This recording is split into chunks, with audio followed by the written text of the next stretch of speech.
नमस्कार, मैं हूं लिंकौर और अब खबर विस्तार से। शिमला में देर रात दो गुटों में खूनी झड़प हुई है। वहीं पुलिस ने धारा 307 के तहत मामला दर्ज कर लिया है। यहां आपको एक बार फिर से बताना चाहेंगे कि शिमला में देर रात को दो गुटों के बीच में खूनी झड़प हुई और उसी के चलते पुलिस ने धारा 307 के तहत जो है ये मामला दर्ज कर लिया है। कल रात की घटना थी ये और ये खूनी झड़प में तब्दील हो गई और पुलिस ने जो है वहां पर पहुंचकर जो है वहां मामला दर्ज किया है और मामला दर्ज करने के बाद जो है 307 धारा के तहत जो है मामले की अब आगे कार्रवाई होगी और दो गुटों में जो है ये खूनी झड़प हुई है और ये देर रात का मामला है। शिमला में जो है ये दो गुटों में आपस में खूनी झड़प जो है यहां हुई है।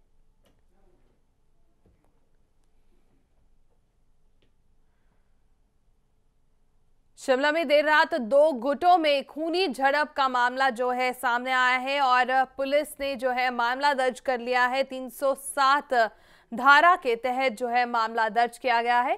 शिमला में कल देर रात जो है दो गुटों में ये आपस में जो है लड़ाई हुई और ये लड़ाई जो है वो खूनी झड़प में तब्दील हो गई और इसी के चलते पुलिस ने वहां पहुंचकर जो है मामला दर्ज किया है और 307 के तहत जो है ये मामला धारा 307 के तहत जो है मामला दर्ज किया गया है। और इसी खबर पर ज्यादा जानकारी के लिए बात करते हैं हमारे संवाददाता विशाल ठाकुर से। जी विशाल, क्या है पूरा मामला? जी हलीम, ये कल जो मामला है कल जो है रात करीब 10 बजे का है, जिसमें दो गुटों के बीच में जो है वो झड़प हुई है। ये छोटी कहासुनी से शुरू हुई थी, लेकिन ये इसने काफी जो विकराल रूप धारण कर लिया, जिसमें जो है एक जो है व्यक्ति जो है उसमें घायल बताया जा रहा है। वहीं जो छात्र संगठन है वो इस बात को लेकर जो है राजनीति कर रहे हैं कि ये पार्टी का मामला है, लेकिन अगर हकीकत की जाए तो ये जो व्यक्ति जो घायल हुआ उसको छोड़कर जहाँ जितने भी व्यक्ति इसमें इन्वॉल्व थे वो सब विश्वविद्यालय से पास आउट हो चुके हैं और इसमें से इनका कोई भी प्रदेश विश्वविद्यालय से कोई भी इन लड़कों का लेना देना नहीं है, लेकिन जो छात्र संगठन है वो इसको राजनीतिक रूप देना चाहते हैं। वहीं अगर हम पुलिस की बात करें तो पुलिस ने 307 की धारा के तहत जो है ये मामला दर्ज कर लिया है। जी विशाल, क्या कारण कुछ पता लगा हो, क्यों लड़ाई हुई, पुरानी रंजिश या क्या कह सकते हैं आप इस पर? ये करीब कल 10 बजे जो प्रदेश विश्वविद्यालय का जो चौक है वहां पर ये जो छात्र थे जो एसएफआई के बताए जा रहे हैं, जिसमें जीत राम नेगी का जो नाम आ रहा है, इसका जो किन्नौर एसोसिएशन का वहाँ प्रोग्राम चल रहा था, वहाँ ही लड़का वापस आ रहा था और जो लड़के जो एबीपी के बताए जा रहे हैं वो कुछ सामान जो है वो खरीद रहे थे, लेकिन किसी बात को लेकर इसमें कहासुनी हो गई और जो कहा जा रहा है कि जीत राम ने जो है उनकी जो एबीपी के लड़के हैं, जिसमें एक लड़का जो एबीपी का बताया जा रहा है उस पर जो है कुछ नोकीली धात से उस पर अटैक किया है, उसको लेकर जो है मामला जो है काफी बढ़ गया और उसमें काफी जो है झड़प हुई है। जी विशाल, अगर बात करें पुलिस की तो पुलिस का क्या कहना है? किसी को गिरफ्तार किया गया हो अभी तक?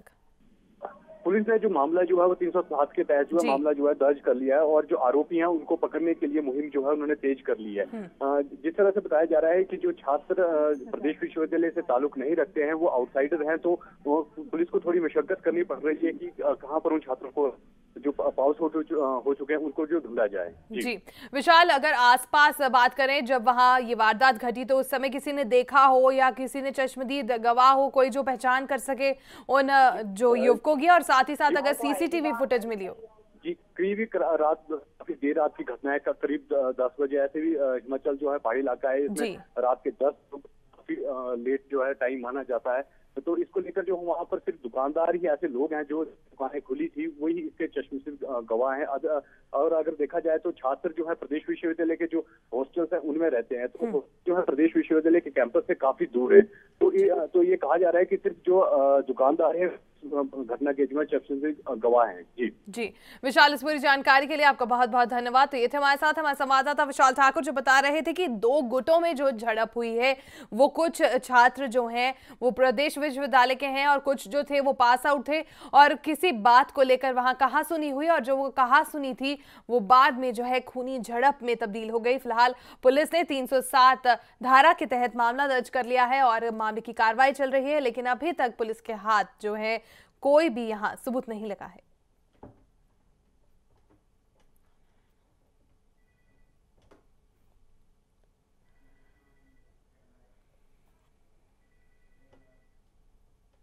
तो वहीं चंडीगढ़ के सेक्टर 32 में 15 वर्षीय नाबालिग ने खुदकुशी कर ली है। हालांकि खुदकुशी के कारणों का पता नहीं चल पाया है। वहीं पुलिस ने मामला दर्ज कर जांच शुरू कर दी है।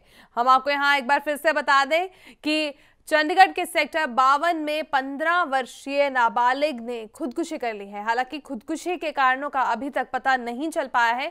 वहीं पुलिस ने मामला दर्ज कर जांच शुरू कर दी है। और इस खबर पर ज्यादा जानकारी के लिए बात करते हैं हमारे संवाददाता मनोज राठी से। जी मनोज, बहुत ही हैरान और बहुत ही जो है दिल दहला देने वाला यहाँ मामला सामने आया है। 15 वर्ष की बच्ची ने जो है, नाबालिग बच्ची है, उसने खुदकुशी कर ली है। क्या कारण माना जा रहा है?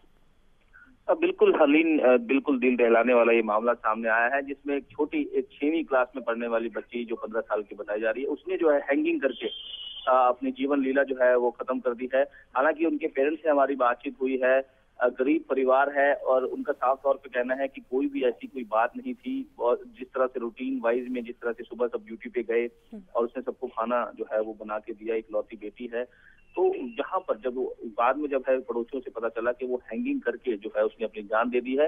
हालांकि परिवार भी काफी सख्ते में है कि जिस तरह से कोई ऐसी कोई बात नहीं थी, कोई लड़ाई झगड़ा नहीं था, किसी तरह का कोई मतभेद नहीं था, उसके बाद भी ये हैंगिंग जो है उनकी लड़की ने करी है। तो काफी सख्ते में जो है परिवार है।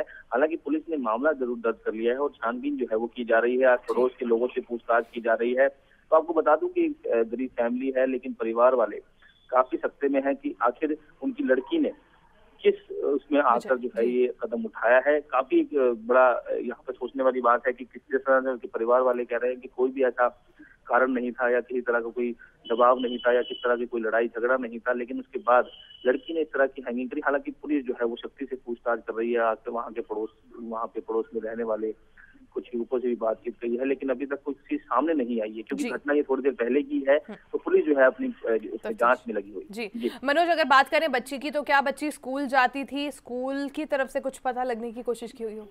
बिल्कुल हलीन, हमारी बात हुई है परिवार वालों से। तो 6वीं तो उसने कर रखी है, लेकिन 7-8 महीने हो चुके हैं उसको परिवार वालों ने उसका स्कूल जो है वो छुड़वा दिया था, क्योंकि गरीब परिवार है जैसे मैंने आपको बताया। तो काफी जो है परेशानियां घर में है, उसके माँ बापों ने जिस तरह से बताया है। तो जो 7-8 महीने से स्कूल भी नहीं जा रही थी।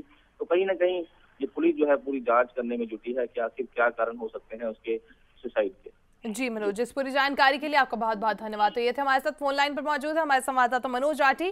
फिलहाल हम यहाँ आपको बता दें कि सेक्टर 52 में 15 वर्षीय नाबालिग जो बच्ची है उसने खुदकुशी कर ली है। 6वीं कक्षा की जो है वो बच्ची 6वीं क्लास में पढ़ती थी।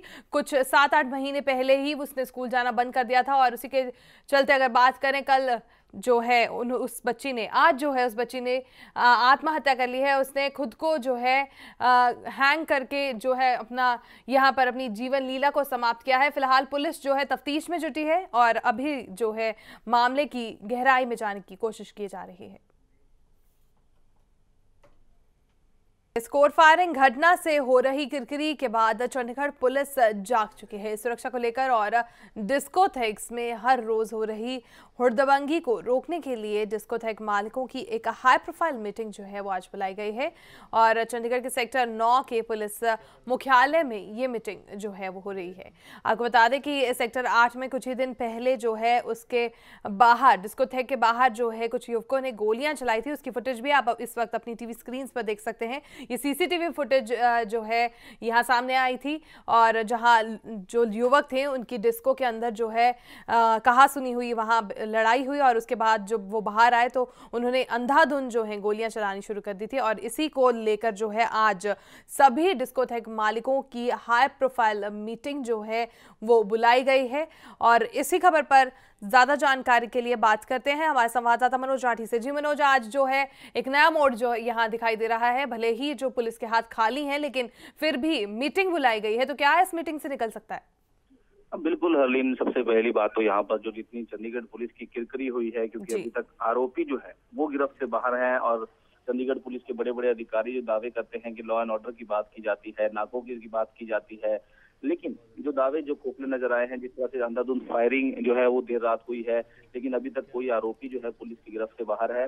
उसी चीज को देखते हुए जो यहाँ पर पुलिस के आला अधिकारी है, जो सीनियर ऑफिसर हैं, उन्होंने आज यहाँ पर जितनी भी चंडीगढ़ में डिस्कोथेक हैं बड़े बड़े डिस्को हैं जो देर रात तक खुले होते हैं, और उनको जो है उनके साथ आज मीटिंग बैठाई है। थोड़ी ही देर में ये मीटिंग शुरू होने वाली है और साफ तौर पे यहाँ पर ये मीटिंग इसलिए रखवाई गई है, अगर हम पिछला रिकॉर्ड देखें, अगर हम पिछले दिनों की वारदातें देखें तो ज्यादातर जो वारदातें हैं जो डिस्कोटेक के बाहर जो है लड़ाइयाँ हुई हैं, दारू पी के हंगामा हुआ है या लड़ाई झगड़े हुए हैं, कई ऐसे केस रजिस्टर्ड हुए हैं कि दारू पी के जो है हड़दंग मचाने का केस रजिस्टर्ड हुआ है।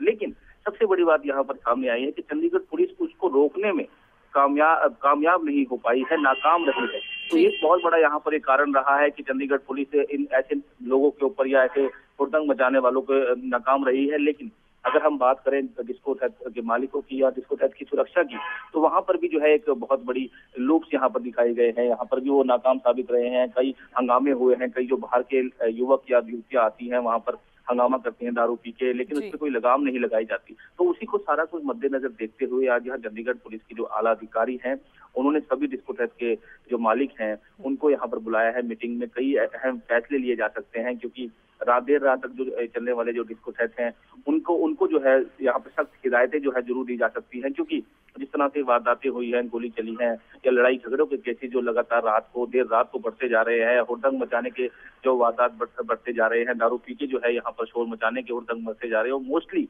अगर हम बात करें हरलीन, तो ये ज्यादातर जो है डिस्कोथेक के बाहर या डिस्को जो है रात भर जो चलते हैं उनके सामने जो ये वारदातें होती हैं, तो उसके मद्देनजर चंडीगढ़ पुलिस जो है अब यहाँ पर बिल्कुल अलर्ट हो चुकी है और जितने भी डिस्कोथेक के मालिकों हैं उनको यहाँ पर बुलाया गया और कई हिदायतें जो है वो आज दी जाएंगी। जी मनोज, अगर बात करें, पहले भी बहुत बार ऐसा हो चुका है कि अगर कुछ वारदात होती है तो उसके कुछ दिन के लिए जो है ये सब कुछ ठीक चलता है, हर तरीके से जो है सुरक्षा दी जाती है, चाहे वो लड़कियां हों या वहां आने वाला जो युवक हैं या जो भी क्राउड है। लेकिन कुछ दिन बाद फिर से जो है माहौल वही हो जाता है, तो कहीं ना कहीं जो है यहाँ पुलिस को भी ढील जो है वहां दिखाई देती है, ढील बरतती पुलिस दिखाई देती है।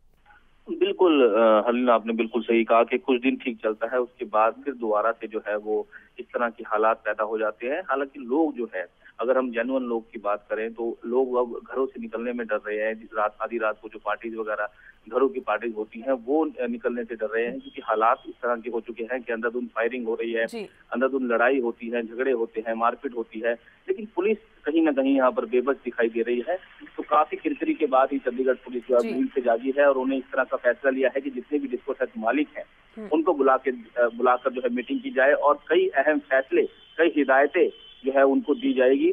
और आज की जो मीटिंग में काफी अहम फैसले जो हमें जो है जानकारी से पता चला है, कई हिदायतें जो है डिस्को मालिकों को दी जाएंगी। अगर वो उनको नहीं पालन करते तो उनके ऊपर सख्त से सख्त कार्रवाई जो है हो सकती है, और उसके साथ साथ अगर ज्यादा उनको दिखा कि जिसको में जो है इस तरह की वारदातें हो रही है उसको सील करने के आदेश भी दिए जा सकते हैं। तो हम ये साफ तौर पर कह सकते हैं कि चंडीगढ़ पुलिस के आला अधिकारी इसमें बिल्कुल भी जो है रिस्क लेने के मूड में नहीं है, क्योंकि काफी किरकिरी हो चुकी है। जिस तरह से फायरिंग के बाद अभी तक आरोपी जो है वो गिरफ्त से बाहर है। हालांकि क्राइम ब्रांच भी इसमें लगी हुई है, चंडीगढ़ पुलिस के आला अधिकारी भी इस टीम में लगी है, टीम गठित भी कर दी गई है, लेकिन अभी तक इस मामले में कोई भी सुराग जो है नहीं मिल पाया है। जी मनोज, इस पूरी जानकारी के लिए बहुत बहुत धन्यवाद। तो ये थे हमारे साथ हमारे संवाददाता मनोज राठी, जो बता रहे थे कि आज की जो मीटिंग है, जो हाई प्रोफाइल मीटिंग बुलाई गई है, डिस्कोथेक के मालिकों को इस मीटिंग में बुलाया गया है। उस मीटिंग में काफ़ी बड़े फैसले, अहम फैसले यहाँ जो है पुलिस लेती हुई दिखाई दे सकती है, आड़े हाथों ले सकती है। आज पुलिस जो है इन डिस्कोथेक्स में जो भी वारदातें होंगी, अगर जो भी वारदात होती है वहाँ पर, तो उसके बाद जो है साफ साफ मनोज हमारे जो संवाददाता उन्होंने ये भी कहा है कि कहीं ना कहीं पुलिस जो है हो सकता है ये भी कह दे कि डिस्को को सील करने तक की भी बात आ जाए। और फिलहाल देखना होगा कि इस मीटिंग में क्या निकलकर बाहर आता है। जम्मू के सरूर गांव के लोग उस समय सकते में आ गए जब उन्हें 25 रुपए से लेकर 368 रुपए तक के चेक दिए गए। दरअसल इन लोगों के ये पिछले सितंबर महीने में आई बाढ़ से हुए नुकसान में की भरपाई के एवज दिए गए हैं। ये गांव वाले अधिकतर एग्रीकल्चर विभाग के पास अपने नुकसान की भरपाई के लिए राशि मांगने गए थे, पर इन गांव वासियों को क्या पता था कि नुकसान की राशि के नाम पर उन्हें केवल कुछ ही पैसे दिए जाएंगे। इन गांव वासियों का कहना है कि सरकार ने उनके साथ बहुत बुरा मजाक किया है और उनके हाथ सिर्फ निराशा लगी है। वहीं दूसरी ओर कृषि विभाग के निदेशक का कहना है कि ये राशि राष्ट्रीय आपदा राहत कोष द्वारा दी गई है और 1 एकड़ जमीन के नुकसान पर 240 रुपए ही दिए जाएंगे। नहीं जानकारी, लेकिन हमें उन्होंने कहा कि आपके चेक आए जो फ्लड वाले। मैं जी ठीक है आपको हम दे देते हैं, आप लिस्ट पे उनके साइन ले लीजिए। तो जब हमने देखा लोगों के घरों में मैंने दिए, कुछ लोगों को दिए, कुछ रह गए थे मेरे पास। जिसके घर में भी जाता था वो यही कहता था कि ये हमारे साथ क्या मजाक हो रहा है। जो फ्लड जो सितंबर में आया तो नुकसान बहुत ज्यादा हुआ जिम्मेदारों का, फसलें भी बर्बाद हुई और लैंड जो है वो भी बह गई। तो उसके बाद फ्लड के बाद तो सरकार ने हमें बहुत से वायदे किए हमारे लोगों के साथ कि अब हम टीमें भेज रहे हैं जो आपको नुकसान जो है वो इसकी भरपाई करेंगी। तो जब टीमें जो हमारी एग्रीकल्चर वाले हमारे गांव में आए तो हमारे जो नायब साहब हैं सरपंच जगदीश राज जी, ये भी मतलब टीम के साथ गए और बाकी किसान जो गांव के हैं जिन जिन का नुकसान हुआ था वो सभी जाकर मतलब मौका दिखाया उनको। हमने वापस तो कर दिए चेक, पूरे के पूरे वापस कर दिए। क्या करना 100 रुपया लेकर के, 100 रुपये का तो खर्चा सिर्फ आने जाने का हो जाता है जम्मू का। जहाँ जहाँ इन्होंने बताया जहाँ जहाँ से आया था उधर वापस दिया, तो हमारे से 200 से लेकर 500 तक खर्चा हो गया। तो फायदा ही कोई नहीं हमारे को चेक लेने का। चेक हमने वापस दे दिया, पूरा चेक उन्हें दिया हमको। देखा हमारी प्रॉपर्टी है जो 72 कनाल की है, 72 कनाल हमारी है, तो 72 कनाल से चेक आया था छोटा, हमने गुस्से से बाहर उसको छोड़ दिया, लेना ही नहीं था। जम्मू के जिला राजौरी में खाद्य आपूर्ति एवं जन वितरण विभाग मंत्री चौधरी जुल्फिकार अली ने अधिकारियों की निर्देशक दिए हैं कि सभी योजनाओं के तय समय पर पूरा किया जाए। उन्होंने कहा है कि केंद्र व राज्य सरकार की योजनाओं का लोगों को पूरा लाभ मिले। वहीं बैठक के दौरान डिप्टी कमिश्नर ने मंत्री को विभिन्न योजनाओं के बारे में जानकारी दी। चौधरी जुल्फिकार अली ने कहा है कि सभी स्कूलों व अस्पतालों में स्टाफ की कमी को दूर किया जाएगा। उन्होंने जिले में हो रही अघोषित बिजली कटौती के लिए विभाग से अधिकारियों को कड़ी फटकार लगाई। मंत्री ने निर्देश दिए हैं कि कटौती को बंद करने के लिए सभी प्रयास किए जाएं। उन्होंने विभागीय अधिकारियों को अपनी कार्यप्रणाली में सुधार लाने को भी कहा है। उन्होंने सामुदायिक भवन का निर्माण कार्य प्रधानमंत्री ग्रामीण सड़क योजना के तहत मंदिर गाला से कसी तक का कार्य भी पूरा करवाने के निर्देश दिए हैं। यही नहीं, चौकी से सकारी तक सड़क का निर्माण कार्य जुलाई माह तक पूरा करवाने को भी कहा गया है।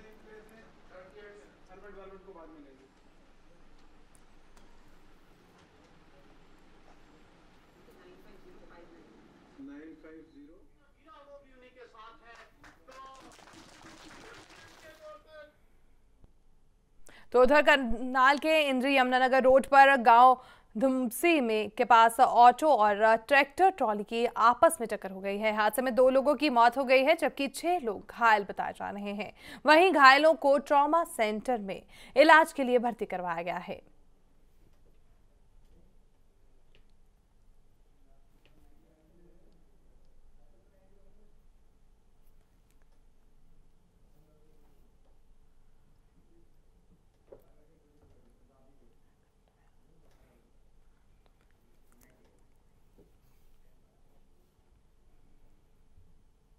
दो मिनट में तैयार होने वाली मैगी को अब हर मिनट नई परेशानी से जूझना पड़ रहा है। देश भर में मैगी नूडल्स के नमूने जांच के लिए भेजे जा रहे हैं। केरल में सरकारी दुकानों में मैगी हटाने के आदेश दे दिए गए हैं। वहीं हरियाणा, गुजरात, पश्चिम बंगाल में मैगी के नमूनों को जांच के लिए भेजा गया है।